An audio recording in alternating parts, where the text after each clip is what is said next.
What hell is going on here? బుద్ధుందా? వాడు దేవుడా లీడరా? వాడికి చింత మొదలు కొడుతున్నారు.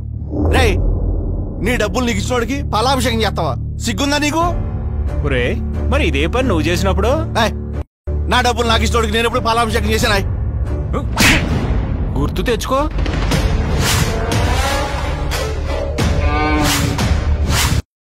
వైఎస్ఆర్ ఆటో నేస్తామని ఆటో డ్రైవర్ల అకౌంట్ లో 10,000 వేసాడన్నారు కదా, అవేమైనా సాక్షి మీడియా అమ్మేసి ఇచ్చిన డబ్బులరా? కాదండి.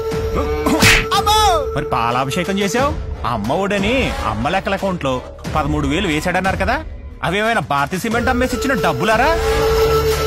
అసలు కాదండి. పాలాభిషేకం చేసావు రైతు భరోసాని రైతుల అకౌంట్ లో 7,000 వేసాడన్నారు కదా, అవేమైనా లోటస్ పాండ్ ప్యాలెస్ అమ్మేసి ఇచ్చిన డబ్బులరా?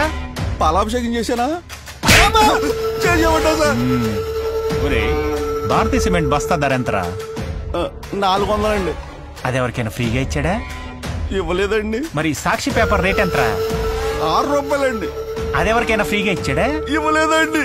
6 రూపాయల పేపరే ఫ్రీగా ఇవ్వనోడు, సొంత చెల్లిని తల్లినే బయటికి తరిమేసినోడు, సొంత బాబాయినే గొడ్డలతో వేసేసినోడు ఫ్రీగా డబ్బులు ఇచ్చాడని పాలాభిషేకాలు చేస్తారా? నందమూరి కుటుంబం చనిపోయిన బసవతారకమ్మ పేరు మీద క్యాన్సర్ హాస్పిటల్ కట్టించారు. ఎందుకు? పేదలకు వైద్యం అందించడానికి. నారా భువనేశ్వరి చనిపోయిన తన తండ్రి పేరుతో ఎన్టీఆర్ ట్రస్ట్ పెట్టింది. ఎందుకు? ప్రజలకు సేవ చేయటం కోసం. మరి వైఎస్ జగన్మోహన్ రెడ్డి చనిపోయిన తండ్రి పేరుతో ఏం పెట్టాడు? పార్టీ పెట్టాడు. ఎందుకు? జనాల్ని దోచుకోవడానికి. అభివృద్ధి చేయటం రాదు, రాజధాని కట్టలేడు, పోలవరం పూర్తి చేయలేడు, ప్రత్యేక హోదా తీసుకురాలేడు, కనీసం చూసి చదవటం కూడా చేత కాదు. అలాంటి వాడికి ఊటెలా వేస్తారా? ఫ్రీగా డబ్బులు ఇస్తా ఉన్నారని. రే సీను, నువ్వు రోజు మందు అవుతావే, ఆ మందు క్వార్టర్ రేటు గతంలో ఎంత ఉండేదిరా? 80 రూపాయలండి. మరి అదే మందు ఇప్పుడు ఎంతరా? 200 అండి. ఎంత పెరిగింది? 120 రూపాయలండి. అంటే నెలకి ఎంత పెరిగినట్టు? 3,600 అండి. మరి ఏడాదికి ఎంత పెరిగినట్టు? 43,200 అండి. మరి 5 ఏళ్లలో ఎంత పెరిగినట్టు? 2,16,000 అండి. అయ్య బాబోయ్. చూసారా? ఈ విధంగా పెట్రోల్, డీజిల్, ఇసుక ధరలు, బస్ ఛార్జీలు, ఇంటి పన్ను, ఆస్తి పన్ను, చెత్త పన్ను, రోడ్ ట్యాక్స్, ఫైబర్ నెట్ ఛార్జీలు, ఆ ఛార్జీలు, ఈ ఛార్జీలు అని ఇలా పెంచినవన్నీ లెక్కేసుకుంటే ఈ 5 ఏళ్లలో ఒక్కో కుటుంబం నుంచి దోచుకున్నది అక్షరాల 10 లక్షల రూపాయలు.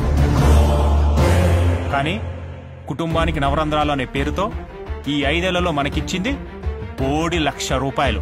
అంటే 10 లక్షల రూపాయలు మన దగ్గరే మింగి 1,00,000 రూపాయల ముష్టి మనకిచ్చి నేనే దేవుణ్ణి అంటున్నాడు. అలాంటి వాడికి మీరు పాలాభిషేకాలు చేస్తున్నారు. మీకు తెలుసా మన రాష్ట్రం మీద 13 లక్షల కోట్ల అప్పు ఉందని? అదంతా ఎవరు చేశారు? ఎవరు కడతారు? మన రాష్ట్రం మీద ఉన్న అప్పుల భారం మనదే, మనమే తీర్చాలి. రామన్న, నీ సంపాదన ఎంత? 20,000 రూపాయలు బాబు. నీ కొడుకు సంపాదన? 50,000. నీ కూతురు సంపాదన? 30,000. మొత్తం 1,00,000. అవును. నువ్వెప్పుడైనా అప్పు చేసావా? అప్పు చేయాల్సినంత అవసరమేమీ రాలేదు బాబు మాకు. ఎందుకు రాలేదు? సంపాదన సరిపోతుందిగా, అప్పు చేయాల్సిన అవసరమేముంది? చూసారా, సంపాదన సరిపడా ఉంటే అప్పుతో అవసరమే లేదు. మరి మన రాష్ట్రానికి ఎందుకింత అప్పయింది? సంపాదన లేదు కాబట్టి. సంపద సృష్టించలేని వాడు రాష్ట్రానికి అవసరం లేదు, అప్పులు చేసేవాడు అసలే వద్దు.